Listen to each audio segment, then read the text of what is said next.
Good afternoon. It is 7 o'clock and we're reading chapter 2. Okay, you might be wondering why am I mean, you're probably not wondering. I'd be wondering. I'd be like, why is she always no, I wouldn't really wonder. I'd be like, that's just how she pull up. But anyways, I'm always in my pajamas and a bonnet. Cause this is how I be chilling in my room. We in my room, we studying together. This is how I study, y'all. So we doing it together. Right. Right. I won't need those right now. Anyways, chapter 2. The working in I should have done this beforehand. Taking a sip of water. But anyways, how's your day? How's your week? I hope y'all are doing good. It's a good book. Ain't gonna lie. Will not lie. I got my first stuff done for an assignment, for a job, for a task, and it was lit. That's it. That's all. I hung out with my grandparents. Had a nice conversation, and we're lit. So let's get started. Chapter 2: The English working class as a mirror of production. Until quite recently, much of what we generally know about the appearance of the industrial working class in England and presumed about the development of class consciousness among them was enveloped by ideological myths, and historical simplifications, meaning we had been lied to. You know what I mean? I'll say this with reading. My biggest okay, I do have reading difficulties. That's why I take the notes the way I take them. Because if I don't write it down, I will not remember. And I have to go over it and find the important words. I mean, I feel like this is something that we learned. And this is what I learned in that, reading class in elementary school. Is to have pen, highlighter, and a little notebook so that you can find the most important words that they're trying to use, highlight, and write it down. Because I did have reading difficulties growing up, so that helped. Oh, you're right here. Set it right there. I'm looking at myself. I'm looking at you. Cause girl, you know those SOLs? I didn't do well, and then it was because I was undiagnosed and no one wanted to tell me. But they also put me in a special class for reading and learning development, and I believe that's what it was something. I had to take an extra class because I failed something. And then after that class, I was at a high school reading level in middle school. So I was like, bet. And, it's too far. I don't want to get up. Little tabs. Oh, and sticky notes. Sticky notes help a lot. Anyways. This may be because the creators of heroic sagas or of tragedy and triumph of the liberal or radical sort frequently find most attention to history confining. Historical inquiry, however, does not have its rewards, often unexpected ones. Nevertheless, no small amount of historical consideration has been given to the English working classes. From these abundant materials, we will attempt a comprehension of the material and social factors that impinged on the development of the working class consciousness, the mirror of production, and the forms it assumed in the 18th and 19th centuries. That's the most important part. So we gonna highlight it. Ba-doop. From these abundant materials, we will attempt the comprehension of the material and social factors that impinged on the development of the working class consciousness, the mirror of production, and the forms it assumed in the 18th and 19th centuries.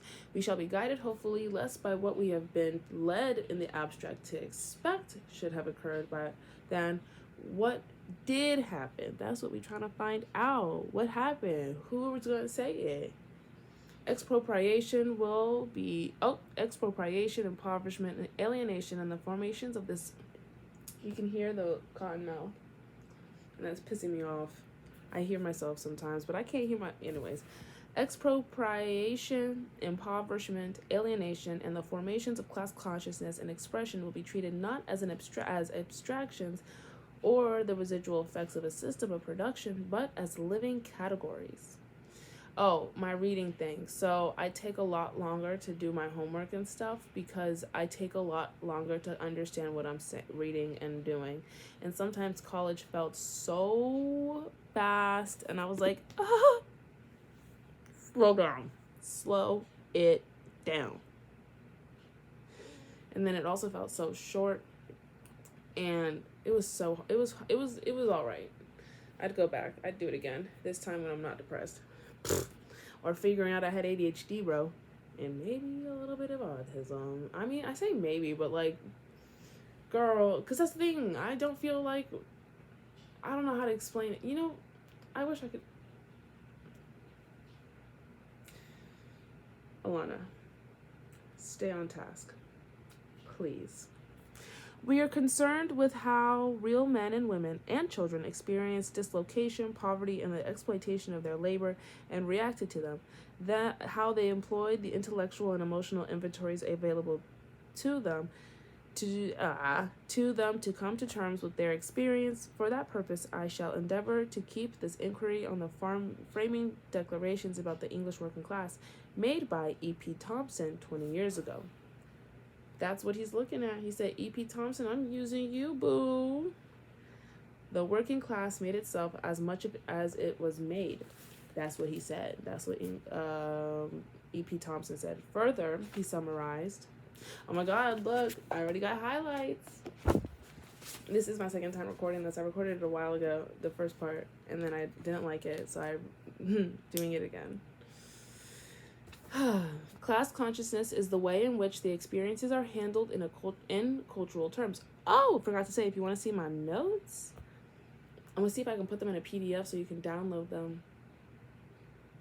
And then I'll figure out how to link it somewhere. Yeah, that's what I'll do. I know how to make it a PDF, but I don't know if it's going to be in the right order. So I don't want to. Technologically, I'm not. No. Class consciousness is the way in which they I know what I can do. I forgot that there's updates on the phone. Class consciousness is the way in which the experiences are handled in cultural terms, embodied in traditions, value systems, ideas, and institutional norms. If the experience appears as determined, class consciousness does not. Class is defined by men as they live their own history. And in the end, this is the only definition. Okay. And since I have argued that among these cultural terms was racialism, I shall hold Thompson to his word. But first, it's important to lay aside certain beliefs about the circumstances in which the English industrial working classes made their appearance. When one reviews the appearance of socialism in the 19th century, we are repeatedly informed by its historians that the movement and its ideologies began with the Industrial Revolution and the French Revolution. However, the ease by which so many students of socialism have arrived to this association between a multifaceted ideal and the twin catalysts of modernity. Whenever there's a word like that and they put the it at the end, I always have a difficulty. But that I don't, because I don't say modernity. Oh, I do. African-ity. Oh, okay. I just had to practice, I guess. Practice is perfect. Where was I at? Somewhat dissipated by a closer look at the more concrete realities that lay behind the abstractions of sudden, irreversible change. So, what that said to me is that the Industrial Revolution and the French Revolution are seen as like this phenomenon that was abstractions of sudden, irreversible change. And Robinson's telling me, but did we take a closer look at that? And what is that actually telling us about the history? That's what that said to me. The Industrial Revolution, for one, was never quite the phenomenon it has become in the hands of some of its historians and in the popular mind. Much has been questioned since the popularization of the phrase in Arnold Toynbee's, I don't know how to say his last name, Toynbees apostrophe S. Industrial Revolution, published in 1884, still the legend lingers. One might begin by noting that the large scale, in these brackets, technical, economic, and social changes of the late 18th and early 19th. Where's my? I have to get up. No, I'll do it after this part. We're at 10 minutes. I need to stop interrupting. Yeah. This is how my brain. This is literally why it takes me so long to do my homework, y'all. My brain.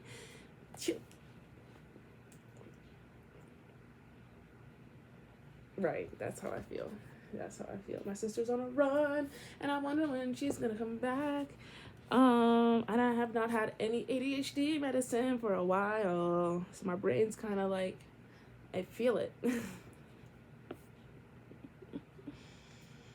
Where we at? Oh, okay.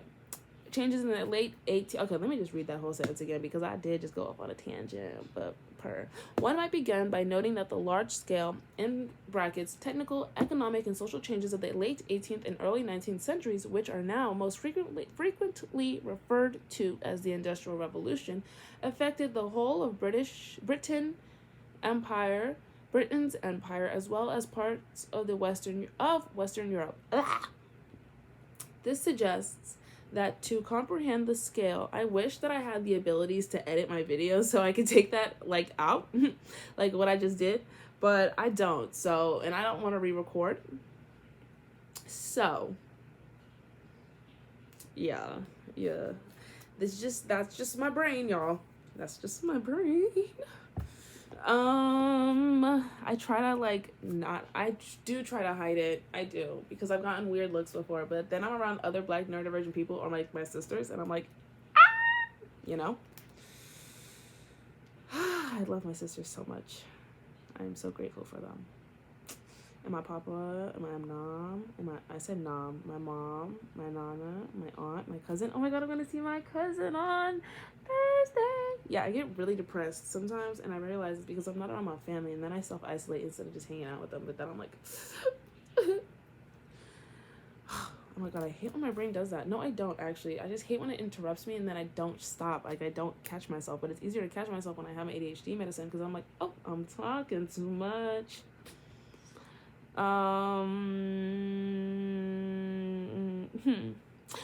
This suggests that to comprehend the scale on which this revolution operated requires a sense that it involved more than the introduction of new techniques of production. The recruitment, training, and disciplining of labor, the transportation of goods and raw materials, the political and legal structures of regulation and trade, the physical and commercial apparatus of markets, the organization and instrumentation of communication, the techniques of banking and finance, these two would have already been of a character that would accommodate increased commodity production. That's telling me you couldn't just flip the switch, here we go, industrialization. It was a slow process. You had to take into account this system, that system, this system, that system, communications, technical skills, recruitment, training, disciplining of labor. There was so many straws in this broom that it wasn't just you got a new broom. You took all the other straws out and had to update it. And when you update your phone and it takes a break and a half, so this was an evolutionary process. It took a long time. It wasn't just, here we go, Industrial Revolution. It was here we go, Industrial Revolution. Right, that's what that just told me in my brain.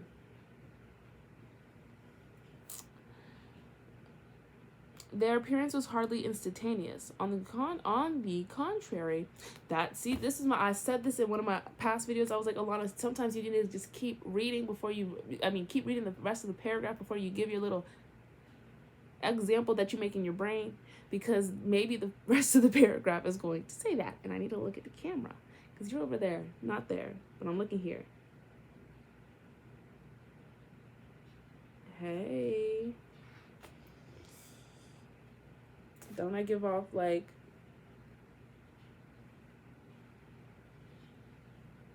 Alana?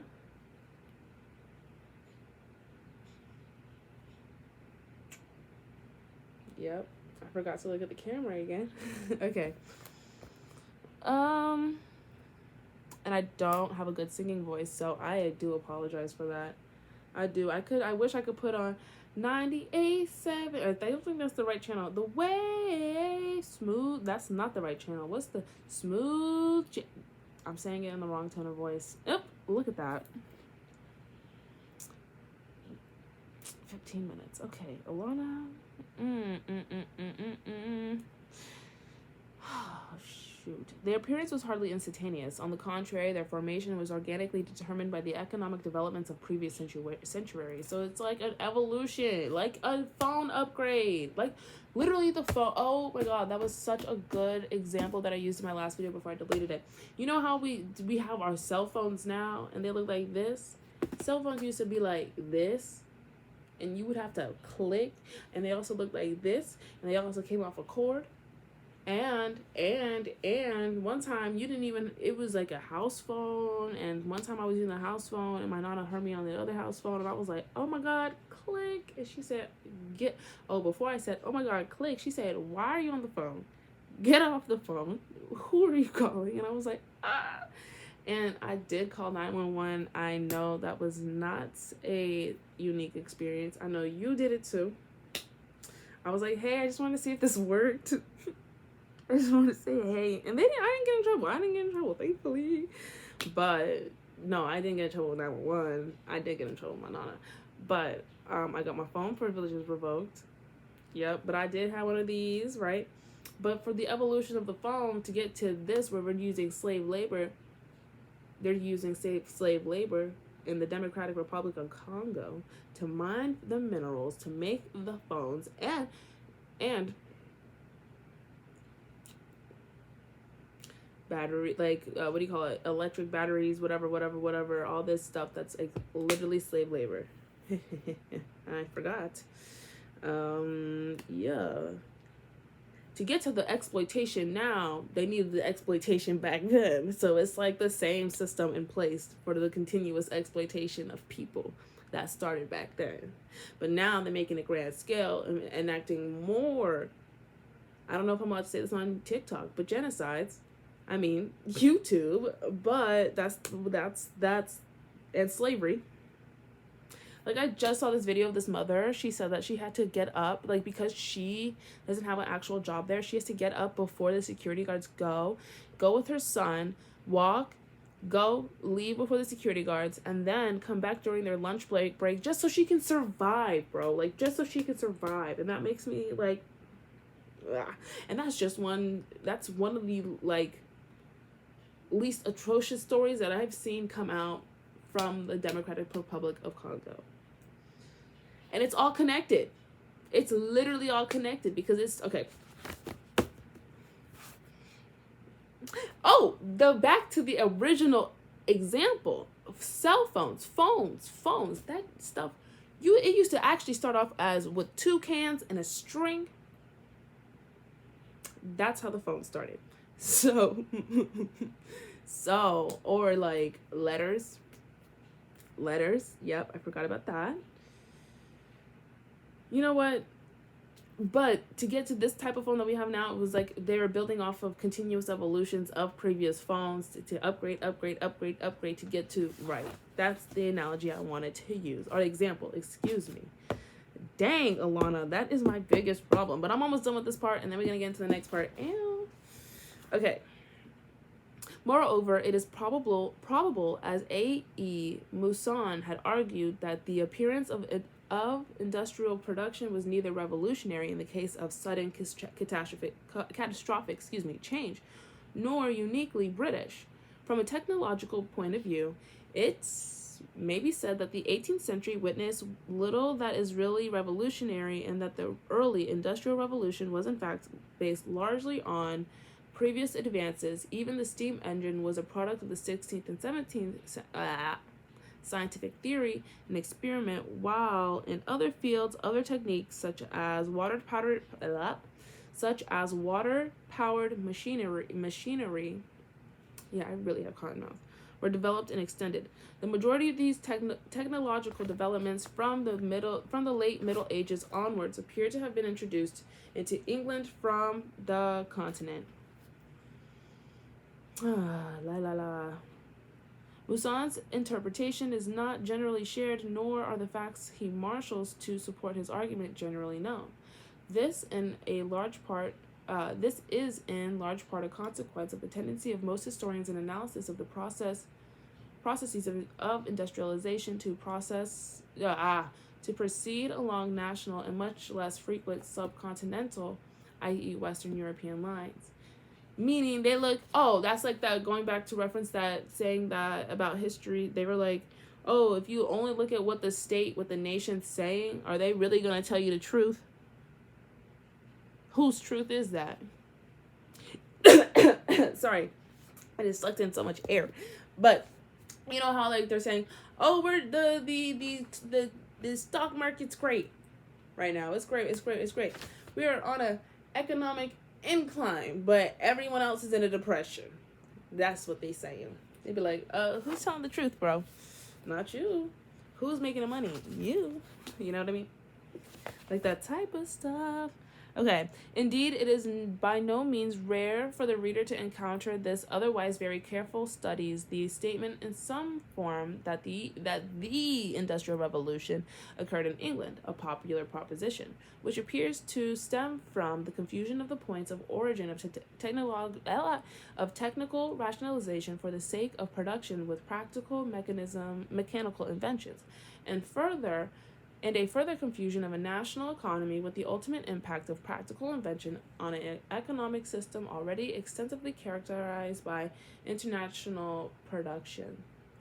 The sky is pretty, i.e. English cotton sugar. Meaning they lied. That's what they said.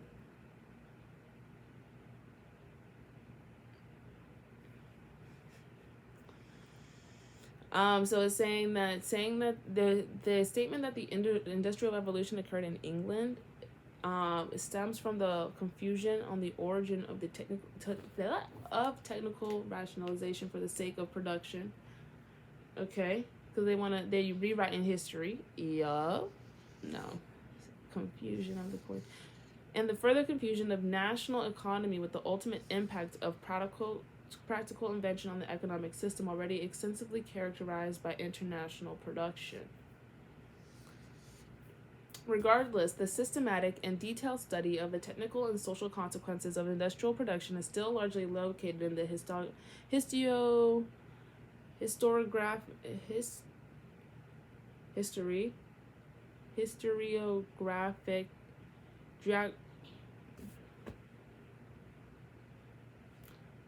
brain function. Historiography of the late 18th and early 19th century Britain, though one should note that E.J. Hobsbawm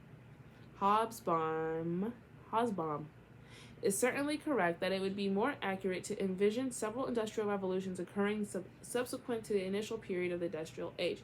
Meaning, it was like, okay, it was first the production over time, and then it spread out. And they was all having their own little industrializations everywhere. Like, you know how one place updates, the other place updates. And then they get the new update, and then they evolve, and they're like, oh my god, spill the tea. And then they make their own version. That's what that's telling me right now. Let's see if it's wrong. But we're at 23 minutes, so let's stop. Oh my gosh. I'm a little closer now. Do I make you nervous?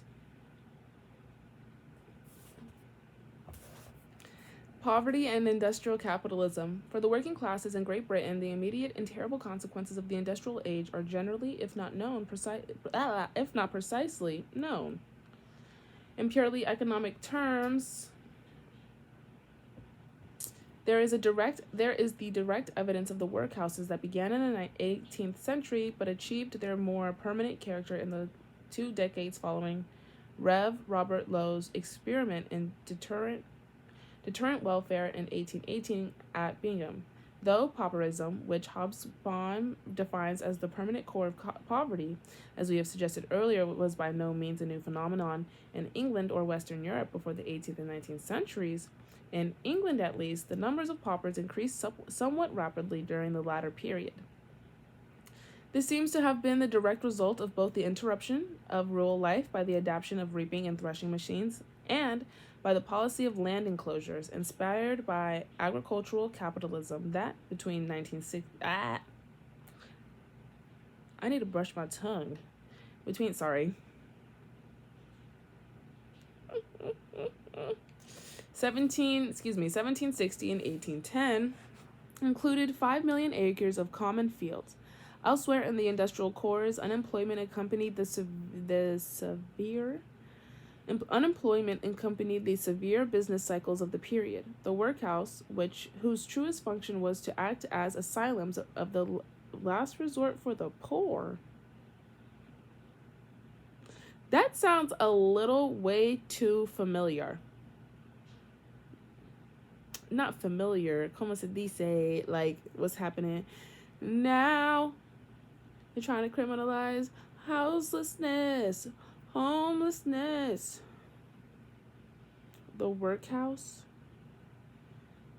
We're literally living in Western European history over and over and over again. Oh, that's why. I was like, why? Oh my God. I'm gonna don't worry about it. Let's not talk about my stuff. Was one response of the ruling classes. I'm going to do that again. The workhouse, whose truest function was to act as asylums of the last resort for the poor, was one of the response of the ruling classes. Characteristically, this response was the rationalization of an almost total misperception of the basis of pauperism. The presumption that the disposed and unemployed lacked work discipline. You know, that's literally right now. They're like, oh, well, they're just lazy.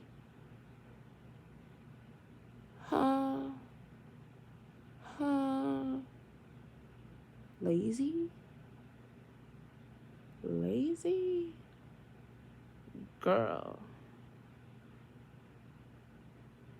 If they working for you and have been and you don't lift a finger, are they lazy? Are they tired or disabled or sick or want to do more within a...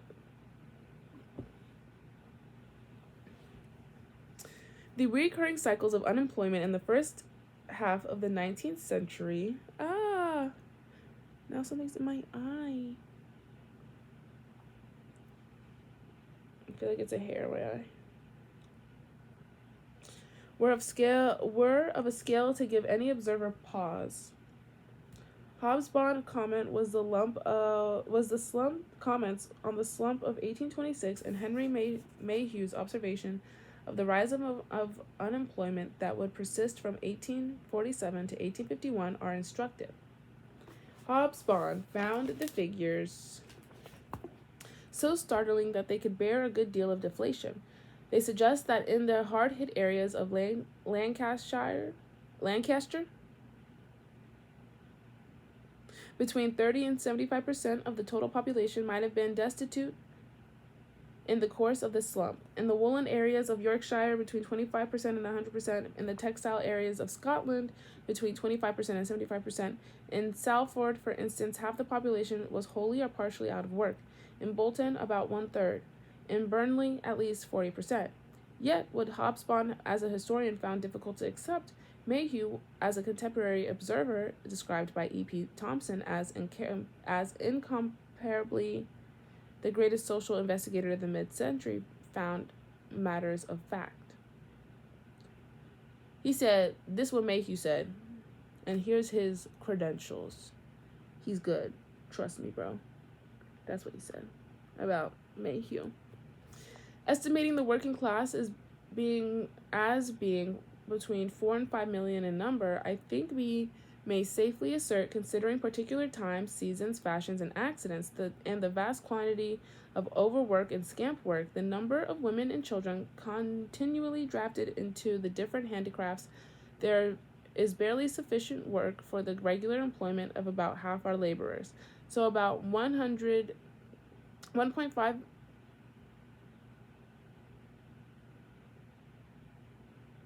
1 million?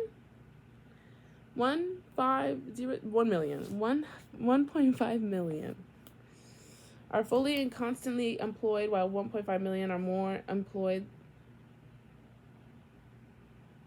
Yeah, I'm right. Girl, don't say nothing. Don't make fun of me.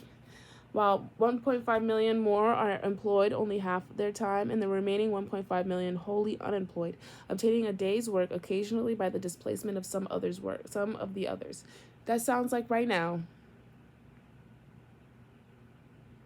Moreover, when we are informed by Hobsbawm, the paupers housed in the purposely punitive workhouses of the 19th century, though themselves victims of the applied disgust of their social and economic superiors, probably ate substantially better than significant portions of farm laborers and urban workers. We are chastened from the too easily presumed distinctions between employed and unemployed, labor and pauperism. All three constituted an underclass that extended into the ranks of skilled workers. See, I did make myself notes. Big purr. Further evidence for the industrial age's impact on the British working class and the poor is to be found in the studies of housing. The term would presumably apply to conditions of survival ranging from the makeshift night shelters in the doorways, alleys, cellars, and streets of the towns, and in the open fields beside village roads, the parish, the union workhouses themselves, and the worker cottages. Structures quite different concretely and subjectively from the benign pastoralism now associated with the term. Morbidity, mortality, child labor, and physical condition of labor, and food consumption. That sounds like it's like right now. Like housing, depending on your socioeconomic class, it will determine the type of house, the type of area, the type of environment you will have, and therefore your health, because your zip code can and will determine the type of health outcomes you have. Oh my God. Sometimes I hate ADHD. Come on. I was supposed to do something today.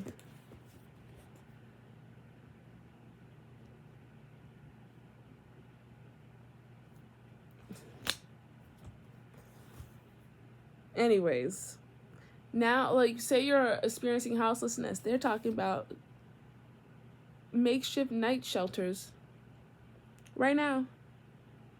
People we are living in it.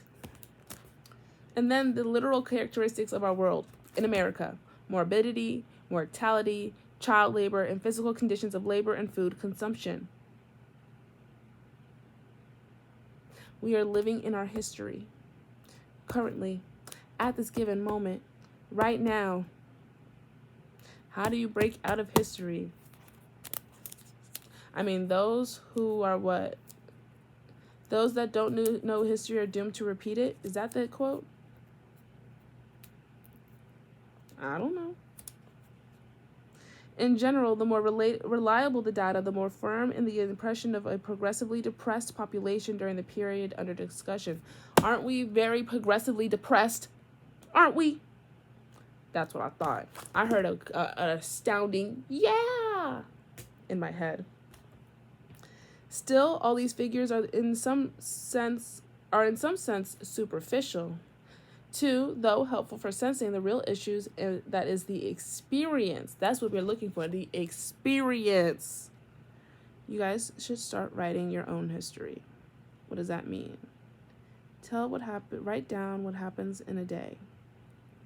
What happened that day? And then you write about it. And then you write yourself into history and keep it. Don't throw it out.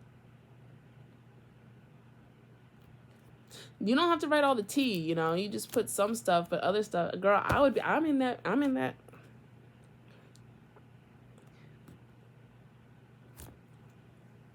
What? I need to know what happened because I do forget the details.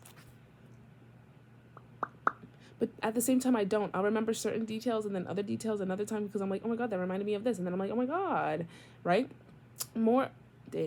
More of what can be measured is merely the conditions of their lives and not their social, moral, and ideological contents.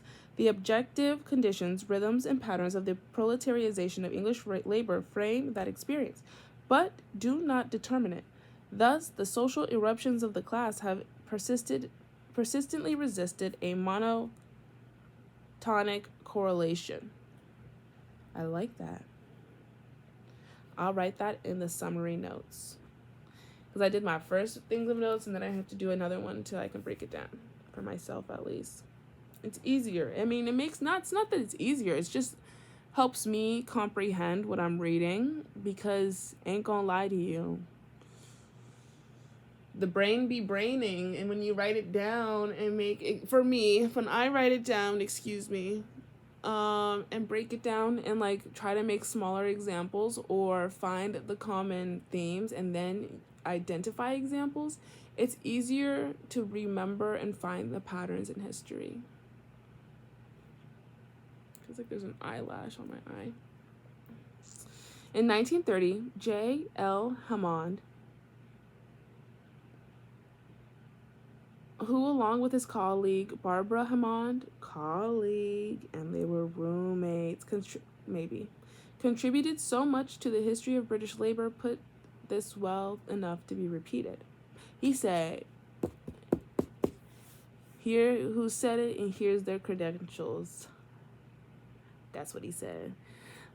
If we are considering the kind of social life that was created by the Industrial Revolution, we find that in one sense no class of work people escaped the Industrial Revolution.